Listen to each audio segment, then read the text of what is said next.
তাদের সঙ্গে যারা প্রতিনিধি আমাদের টপ ম্যানেজমেন্টের যারা মালিকের পক্ষের সঙ্গে আলোচনা করে তাদের কথা হচ্ছে যে আমরা তো নিরুপায়, আমাদেরকে যদি ব্যাংকিং করার সুযোগ না দেয়, এলসি ওপেনের সুযোগ না দেয়, আমরা বায়ার আকর্ষণ না করতে পারি, কার্যাদেশ না পাই, তো আমরা কাজটা করবো কোত্থেকে? হ্যাঁ, না তারা আসলো, আমরা তো তাদের বক্তব্য পাচ্ছি না, নাকি তারা পেছনে থেকে আপনাদেরকে সামনে দিয়ে দিচ্ছে? না, কিন্তু আমরা এখন আমরা যারা চাকরিজীবী, আমার উসমান কাসার চৌধুরী এমডি বর্তমানে ব্যবস্থাপনা পরিচালক, উনি যা আমার একটা হেল্পারও তা। এখন আমরা সবাই জানি না ভিতরে কি ঘটতেছে। সরকারের সাথে মালিকের যদি কোনো সমস্যা থাকে বা উনি যদি কোনো অন্যায় কাজ করে থাকেন, সেটার ব্যবস্থা তো হচ্ছে এবং আপনারা সবাই দেখতেছেন। কিন্তু এটা কে কত টাকা লোন নিল, এটার দায় দানার হিসাব নিকাশ রাখার দায়িত্ব কিন্তু আমাদের এমপ্লয়িদের না। আমাদের কাছে কোনো বার্ষিক বিবরণী আসে না। এখানে একটা জিনিস ভাই, আপনি যেটা বললেন যে মালিক পক্ষরা কেন আপনাদের সামনে, আমরা যেটা দৃশ্যমান দেখতেছি ওইটা নিয়ে আমি কথা বলতেছি।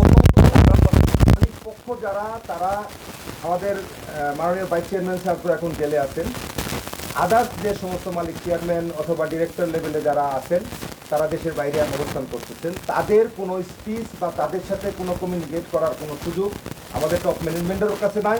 আর প্রথমত হচ্ছে যে তারা যে আসবে, আমরা প্রতিনিয়ত আপনাদেরকে বলে যাচ্ছি যে সরকারের সাথে আমাদের এমডি স্যারের এবং টপ ম্যানেজমেন্টে যারা আছেন, তারা সেভারেল টাইম মিটিং করে যাচ্ছেন, কথা বলছেন যে এই যে আপনি একটা কথা বলছেন যে তাহলে 5 তারিখের পরে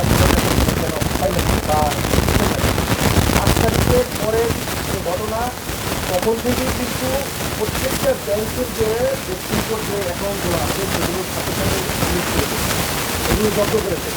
যার কারণে আমরা স্যালারি ওয়েটেজ বা আদার প্রতিষ্ঠানদের যখন আমাকে ছাড় দিচ্ছে না, ব্যাংক আমাকে কোনো টাকা দিচ্ছে না, তো এত পরিমাণের টাকা আমরা ক্যাশ করে তো একটা কোনোভাবে ওয়ার্কারদের বা অফিসারদের বেতন দেওয়া সম্ভব না। আমরা তখন থেকেই এই ধরনের মানে ঝামেলার মধ্যে জড়ায় যাই। তো ওই মুহূর্তে যখন আমাদের ভাইস চেয়ারম্যান স্যার যখন অ্যারেস্ট হয়ে যায়, তখন আমাদের টপ ম্যানেজমেন্ট আদার্স মালিক যারা আছেন তারাও কিন্তু একটা ভীত সন্তুষ্টর মধ্যে পড়ে যায়। এখন আমরা এইখানে কেন আসছি, এটা মূল উদ্দেশ্য হচ্ছে যে এই প্রতিষ্ঠানটা টিকে থাকলে, এই প্রতিষ্ঠানটা যদি বেঁচে যায়, তাহলে এইখানে যে হাজার 42,000 শ্রমিক কর্মচারী কর্মকর্তারা যে আছে, এখন একজনের ভুলে বা একটা মালিকের অনেক কিছুই থাকতে পারে, তো সেইখানে তো আমরা সাফারার হচ্ছি যে আমরা আমাদের জবের কোনো নিশ্চয়তা আমরা এখন আর আমাদের কাছে নাই।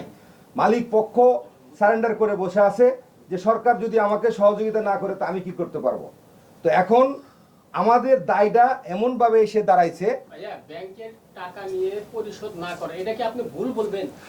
না, আমরা আসলে আমরা এমপ্লয়ার, আমরা কি এটা দায়ভার নিতে পারি? আমরা আগে জানতাম না, আমরা তো জানছি 5 আগস্টের পরে। হ্যাঁ, আচ্ছা, আমরা যা জানি মিডিয়া থেকে, আমরা যা জানি মিডিয়া 5 আগস্টের পরে জানি, এর আগে কি আমরা জানি? মিডিয়া থেকে জানি এখন ব্যাংক ঋণ দিয়ে নিয়ে আবার যে আপনারা এটা পরিশোধ করবেন, এটা কি না, এটা ব্যাপারে